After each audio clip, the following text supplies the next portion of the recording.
Welcome, traveler. You've wandered far tonight, past the flickering noise of the world, through the rustling pages of half-read thoughts. And now, you find yourself here, beneath the trees, beside the stillness. The forest is asleep, but the ground is very much alive. Beneath your feet, there's an entire world breathing silently. A tangled whisper of roots and threads, of memories buried in the soil, and messages passed between trees, like secrets in the dark. And at the heart of it all, mushrooms, the fruit of an invisible kingdom. You've seen them, of course, growing from fallen logs, sprouting between cracks in the sidewalk, clustered like lanterns in the moss. After a warm rain. But what you see, the mushroom itself, is only the tip of something far greater, like a single apple from a vast unseen tree. Beneath each mushroom lies a sprawling web of mycelium, a fine, lace-like network that threads through the earth. In quiet, intelligent patterns. It is soft, it is slow, and it is very, very old. This is not the world of plants. This is not the world of animals. Fungi are their own kingdom. A forgotten third domain of life, tucked between the green and the wild. They don't photosynthesize. They don't move, but they feel, they sense, they break things down, and build the forest back up again. They are the keepers of decay, the architects of rot, and the quiet midwives of new beginnings. Mushrooms don't need the sun to grow. They thrive in darkness, in places that are damp, forgotten, and still. They bloom in silence, then vanish just as quietly, leaving behind spores like tiny stars, scattered on the forest floor. Some glow in the dark, with soft green bioluminescence that pulses gently under the trees, like breathing embers. Some are tiny as a pinhead. Some are the size of dinner plates. Some rise in perfect symmetry, like parasols made of velvet and rain. Others twist and curl, like strange, sleepy dancers from another world. Tonight, we're going to follow them. From their soft birth in damp soil, to their hidden conversations beneath the trees, to the astonishing science of how they eat, connect, heal, and remember, this is not a lecture. This is not homework. This is a bedtime expedition into the most quietly powerful life form on Earth. So sink back, feel the moss beneath you. Let your thoughts grow still and spongy, like the underside of a freshly bloomed cap. And as we wander into the dark, we'll let the mushrooms show us what it means to live softly, to nourish without being seen, and to connect everything without needing to speak. If you were to walk slowly through a damp forest after a spring rain, you might notice them popping up one by one. A curved, rust-colored dome breaking through the moss, a cluster of pale umbrellas at the base of an old cedar, or perhaps a shaggy stalk, white and tall, with a cap so wide it shelters beetles underneath. They emerge quietly, without fanfare, as if the earth itself had simply exhaled them into being. Mushrooms are beautiful, soft strange, and often otherworldly. But the mushroom is not the organism, it's just the fruit. A momentary expression like a wave rising from the sea. What lies beneath is older, larger, and infinitely more mysterious. Beneath that mushroom, hidden from sight, is a vast living network called mycelium. A lacework of thread-like strands known as hyphae, so fine that a single inch of soil might contain miles of it. Yes, miles, curled, wrapped, and woven together, in a delicate fractal pattern that pulses with life. It is pale white, like ghostly hair, soft as cobwebs. But it is powerful beyond imagination. You could kneel down, brush away the leaves, and see it glint faintly beneath the soil. A gossamer net gliding over roots, decaying wood, and sleeping seeds. This web is not still. It is constantly sensing, moving, breaking things down, exchanging minerals for sugars, offering nutrients to the trees above. In return for a bit of carbon, a drop of sunlight. It is both stomach and brain, digesting the world while learning it. Mycelium doesn't just connect to the forest. It is the forest. It links root to root, tree to tree, passing chemical messages, warning of pests, redistributing food between old and young trees, like a forest-wide internet formed long before. Humans ever strung wires through the air. Scientists call it the Wood Wide Web, a phrase that feels whimsical but barely captures how elegant it truly is. When one tree suffers, the mycelium helps another send help. When a log falls and begins to rot, the mycelium doesn't waste it. It reclaims the carbon, unpacks the molecules, and feeds new life with what remains. All of it happens silently, out of sight and almost entirely beyond our understanding.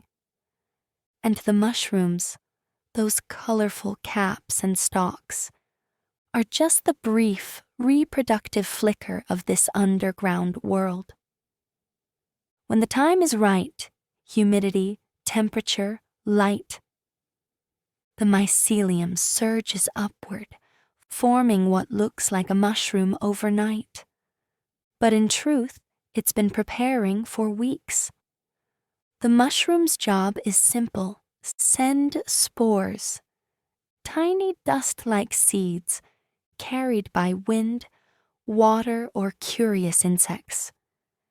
Each one a silent hope for a new patch of darkness to explore. Some spores drift for miles, some fall inches away, many never grow. But those that do begin the process again. A quiet, creeping bloom beneath the soil. Mushrooms themselves come in endless forms. The Amanita muscaria, bright red with white speckles, like something from a dream or a warning sign. The chanterelle, golden and fragrant, curved like the edge of a seashell. The lion's mane, shaggy and cloud-like, cascading down like a frozen waterfall. The delicate ink cap, which melts into black liquid. As it releases its spores, weeping itself into the ground. And bioluminescent mushrooms, glowing in eerie green, illuminating the forest floor like fallen stars. They are art, biology, and mystery, all wrapped into a single soft body. that may live for only a day. And when they wither, the mycelium remains, waiting, watching, always listening to the forest. So the next time you spot a mushroom, growing in the corner of your yard or beside a trail in the woods, remember you're not looking at a solitary being. You're seeing a signal, a single echo, from a much deeper world, a world where threads of memory, decay, and cooperation are constantly weaving the forest together, one silent, golden-spored thread at a time. When a tree falls in the forest, does it simply rot? Or does it begin again? To fungi, death is not an end. It's an invitation. A quiet knock on a soft wooden door, welcoming the slow work of return. Where others see decay, mushrooms see potential. Imagine a forest after a storm, branches snapped, bark torn, leaves scattered like paper prayers.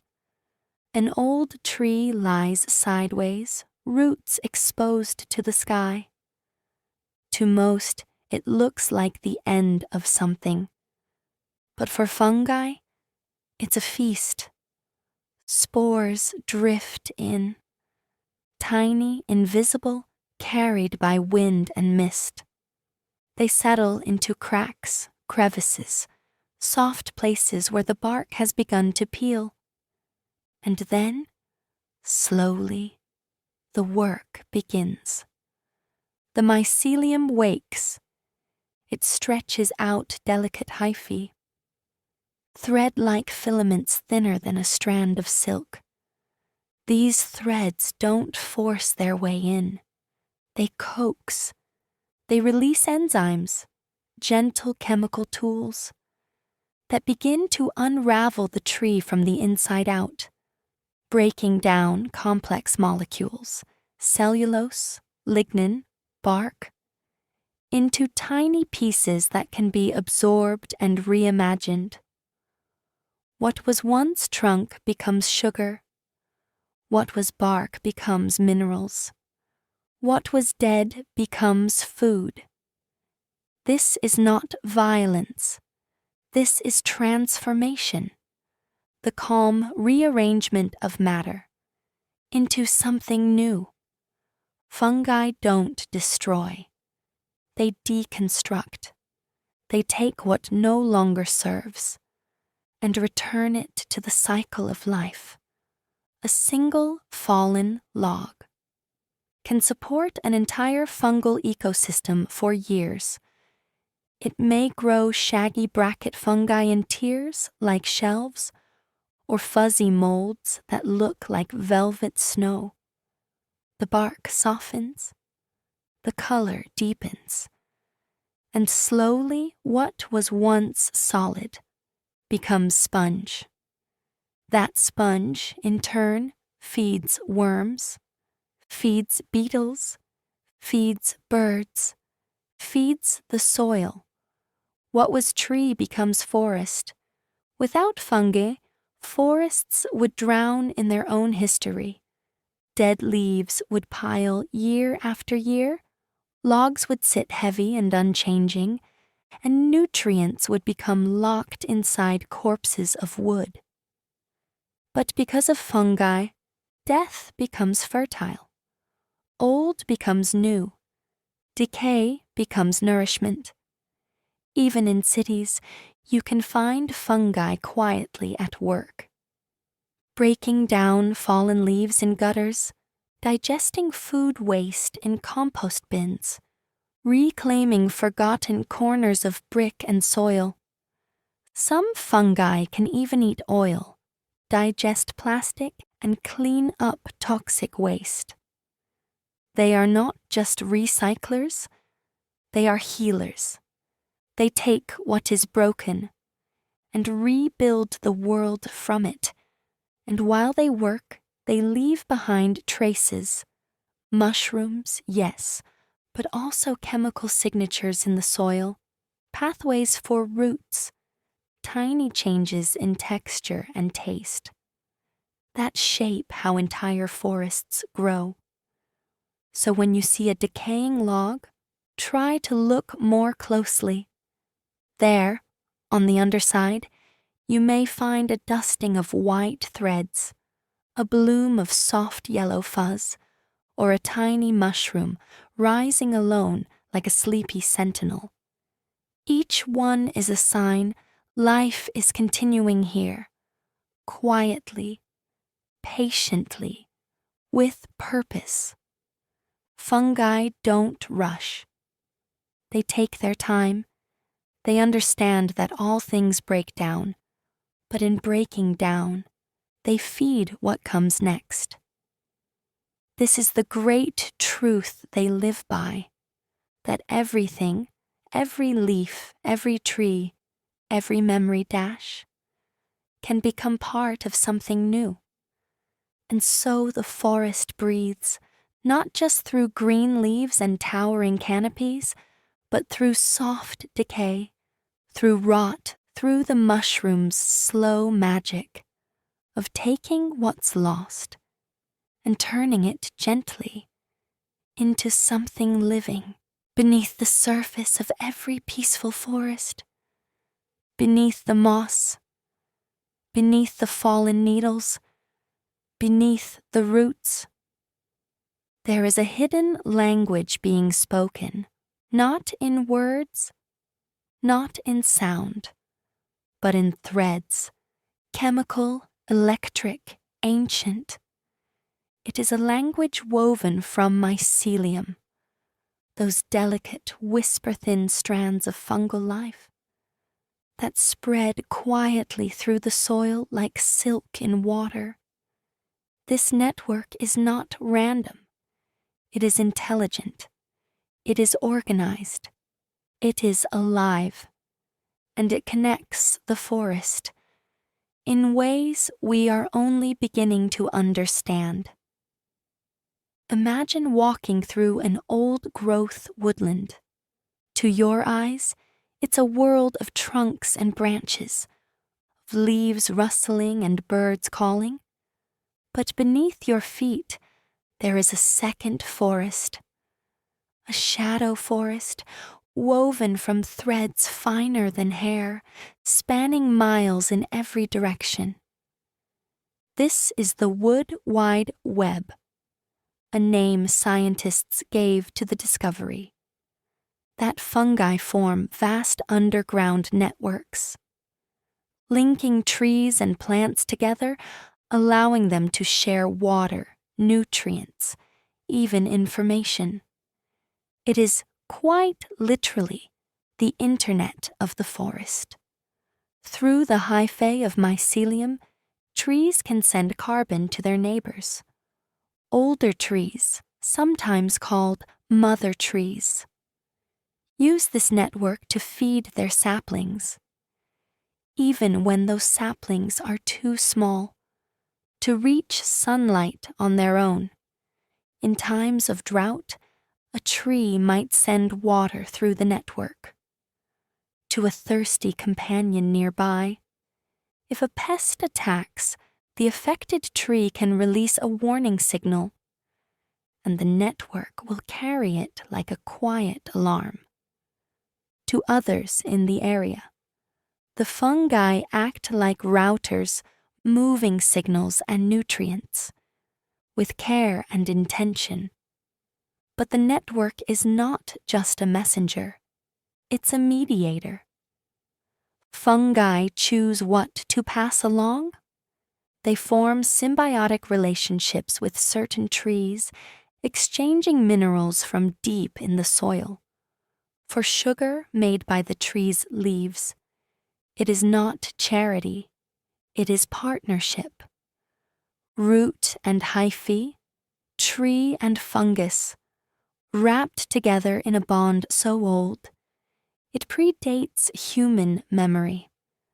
And the forest listens. It responds. it adapts. Over time, these relationships shape how forests grow. Where trees rise, which ones thrive, which ones quietly fade. Mycelium is more than a network. It is a conscious collaborator. It has been found that fungi can even decide how to allocate nutrients. If two trees compete, the fungus may give more to one than the other, as if weighing the future of the forest in its invisible hands. Some scientists believe fungi have a form of intelligence, not in the way we think of it, but in how they sense their environment, solve problems, and respond to changes with quiet precision. It is intelligence without a brain, memory without a mind, wisdom without words. And this wisdom is everywhere. In a single teaspoon of forest soil, you might find hundreds of meters of mycelial threads, stretching outward, bridging gaps, holding the forest in its gentle web. The wood wide web is not loud. It does not demand attention. It does not leave footprints. But it is always there, beneath our feet, beneath the animals, beneath the wind in the trees. And every time a mushroom appears, it is not simply growing. It is communicating. It is delivering. It is connecting. So the next time you see a tree standing tall, know that it is not alone. Its roots are touching others. Its branches echo signals received from the ground. And its very life is wrapped in a quiet conversation with beings too small to see, but too important to ignore. The forest is not a collection of individuals. It is a community, and the fungi beneath it all are the quiet caretakers of its connections. Deep in the forest, far from the city's hum, there are places where the light doesn't come from above, but from below. In the quiet folds of rotting logs, beneath damp leaves, and tucked into the crevices of ancient bark, tiny lights pulse softly, glowing green like moonlight caught in dew. They are mushrooms, but not ordinary ones. They are bioluminescent, living lanterns that breathe a sleepy glow. Into the night, bioluminescence is a rare gift in nature. Fireflies have it. Some deep-sea creatures carry it like a crown. But in the forest, in still, mossy places far from the ocean's roar, it's the mushrooms who keep the light. Of the over 100,000 known species of fungi, only about 80 glow. They don't shout. They don't blind. Their glow is gentle, a cool, almost ghostly green, like something that shouldn't be real, and yet feels completely at home. The glow comes from a chemical reaction, a dance between oxygen, an enzyme called luciferase, and a molecule called luciferin. The result is light, but not heat. It's known as cold light, and it's as soft as a whisper. Scientists believe these glowing fungi may use their light to attract insects, small nighttime wanderers, who help spread their spores to new corners of the forest. Others think the glow may ward off predators or help the fungus manage oxidative stress. But the truth is, We don't fully know. Some things in nature keep their reasons close to the root. One of the most enchanting species is Mycena chlorophyllus, a delicate mushroom found in the humid forests of Japan and Brazil. They grow in clusters on rotting wood, each cap just a few centimeters across. But together, they form glowing carpets of emerald light that make the forest look alive, as if the ground were dreaming in color. There's Pinellus stypticus, which grows in North America, usually on decaying oak logs. Its glow is subtle, often visible only in complete darkness. But when you see it, it feels like finding a secret. Then there's Omphallotus olearius, the jack-o'-lantern mushroom. Despite its fiery name, its glow is cool and steady, like a campfire that never burns. Bioluminescent mushrooms don't stay lit forever. Their glow fades with age, with dryness, with the changing of seasons. They shine briefly, quietly, and then retreat back into the soil. But while they glow, they transform the forest. They turn a familiar trail into something magical. They make decay look like celebration. They turn the act of dying into a soft green lullaby. To walk among glowing mushrooms is to enter a different rhythm. Your eyes adjust, your breath slows. Time itself seems to pause, caught in the hush between heartbeats. There is no need to speak. The glow is enough. It says, I am here. I am working. Even in darkness, I shine. Long before humans invented candles, or LEDs or electric streetlights, these little fungi were lighting the world. In places no one was looking, and perhaps they still do. In forests we've forgotten, in corners we never visit, in places where silence grows thick. And soft things are allowed to glow. They are not bright, they are not loud, but they are steady. And sometimes, that's the kind of light we need most. Mushrooms are quiet artists. While trees stretch upward, bold and reaching, and flowers bloom in the open sun with bright declarations, mushrooms prefer the subtle path.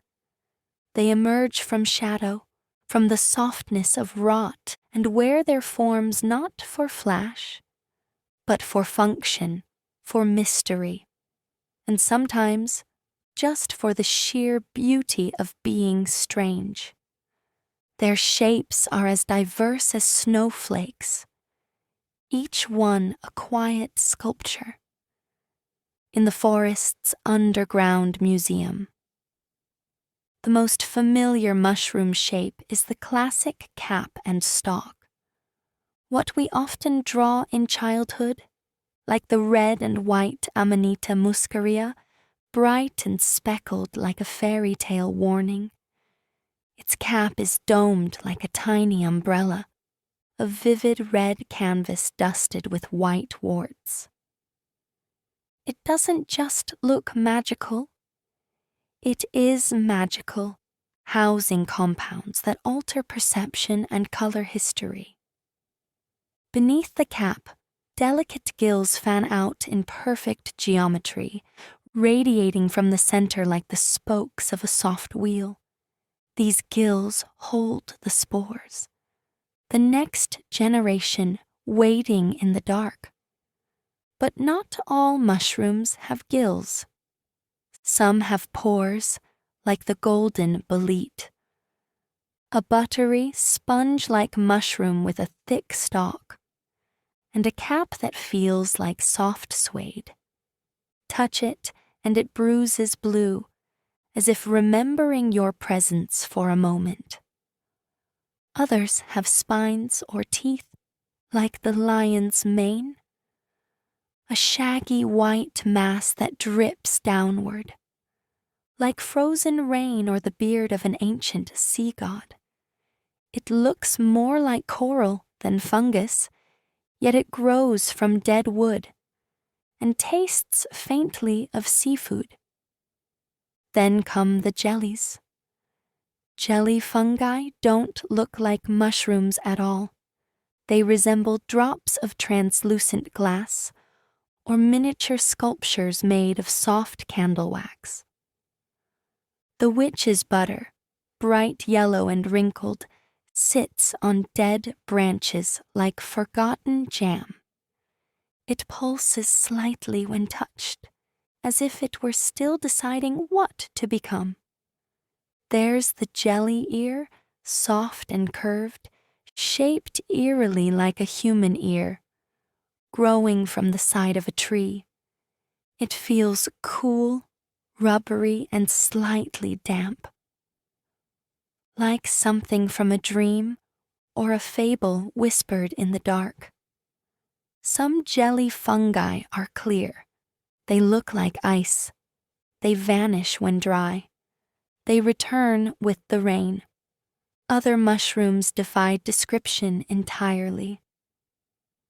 There's the stink horn, which emerges from an egg-like pouch and grows rapidly, sometimes within hours, into a bizarre alien form, often accompanied by a strong, unpleasant scent. To attract flies for spore dispersal? Or the earth star, a puffball wrapped in petals of leathery skin which cracks open into a star shape. To reveal the spore-filled heart within, it looks like a fossil or an invitation.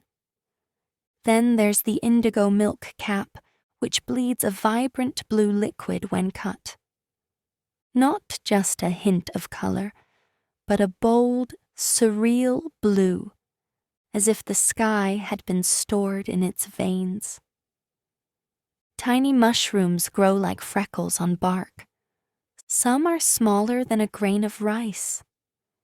They grow in delicate clusters, translucent and pale, like ghostly ballerinas pirouetting on moss.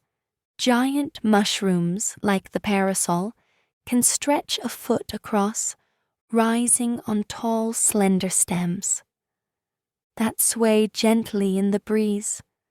Some fungi take the form of corals, branching in pastel pinks and whites, like underwater kingdoms brought to land.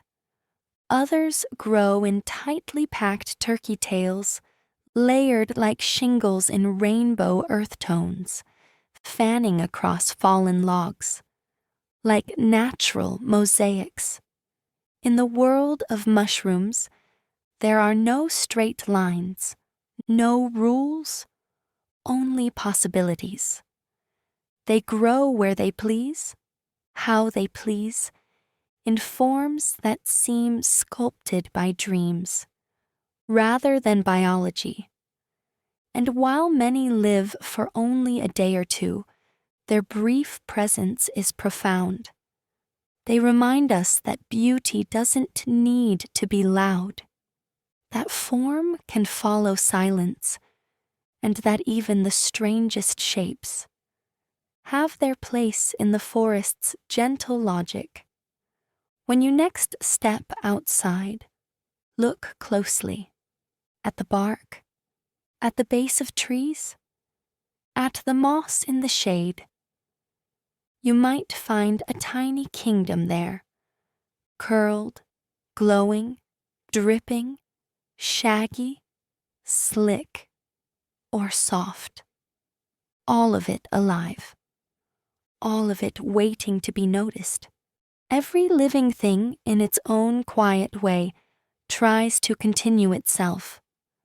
Birds lay eggs, trees drop seeds, wolves raise cubs beneath the moon, and mushrooms, they release spores. Tiny, weightless, and nearly invisible, spores are the sleepy seeds of the fungal world. They float, drift, and settle with the gentleness of a sigh. Most spores are just a few microns wide, so small they could ride a breeze, pass through sunlight unnoticed, and land silently in the crook of a fallen branch or the damp soil at the edge of a stream. From the underside of a mushroom cap, gills or pores act like tiny launch pads, each one lined with microscopic spore-producing cells, called basidia. These cells don't force the spores out with power. They use surface tension dash. A single drop of moisture builds, then shifts with a twitch, flicking the spore into the air, like a diver leaping from a leaf. It happens thousands of times per second, silently, constantly, a soft rain of potential falling from the forest's quiet ceilings. Some mushrooms release billions of spores in their short lives. Not because everyone will succeed, but because life is generous. When it trusts the wind, spores come in all shapes: round, oval, spiky, smooth. Some glow under UV light, some are dark like charcoal. Others shimmer with pale gold or dusty pink, depending on the species. And while most fall close to home, some ride drafts of air for miles, lifted by the rising heat of the forest floor, carried by animals' fur, or tucked into the wings of insects. Like stowaways on a sleepy voyage. Not all spores are passive. Some fungi build spore cannons, structures that build up pressure until the spores burst forth in a fine mist like pollen carried by a sneeze of the earth. Others rely on animals. Stinkhorns, for instance, emit a foul, sweet scent to attract flies, which land, feed, and leave with spores stuck to their legs. They don't know they're helping, but they are. Still others use rain dash, cups that fill with water, then splash their spores out with the rhythm of falling droplets. Nature playing drums with purpose. Once a spore lands in just the right place, a shady, moist, nutrient-rich patch, it wakes. A single filament begins to grow, reaching out slowly, branching, searching, weaving its way into the soil, until it meets another compatible filament. When they merge, a new mycelium begins. And the quiet cycle begins again. Most spores never find that perfect patch. They drift, they fall, they fade, but some do. And those few become the next generation of quiet recyclers, light bringers, and forest keepers. In this way, mushrooms don't just grow. They travel. They hope. They trust in randomness, in wind, in patience. They remind us that sometimes it's okay to scatter your efforts like seeds, to trust that something small and quiet might one day bloom? That what we let go may take root in ways we'll never see. Since the beginning of memory, mushrooms have stood on the edge of human awareness. Not quite friend, not quite foe, but always something mysterious. To early humans, fungi appeared as sudden visitors. They weren't planted. They didn't grow from seed. One day, the forest was empty, and the next, soft parasols were blooming from the soil, like messages left by something ancient. We tasted them cautiously. We watched animals eat them, sometimes with no harm, other times with strange or fatal effects. And so began our relationship with mushrooms. One part curiosity, one part reverence, one part fear. Across cultures, mushrooms appeared in our stories. In Slavic tales, the Amanita muscaria, that iconic red mushroom with white spots, was associated with spirits and transformation. It appeared beneath trees like totems, said to be food for forest gods or witches, wandering through the mist. In Mesoamerican cultures, certain mushrooms were consumed in ritual, believed to open doors between worlds. The Aztecs called them Teonanacatl, flesh of the gods. These weren't just hallucinations. They were experiences, a chance to feel the forest breathing, to glimpse the hidden life beneath the bark.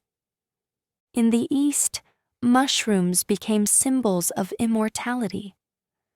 The lingji, or reishi mushroom, was treasured in Chinese medicine for centuries.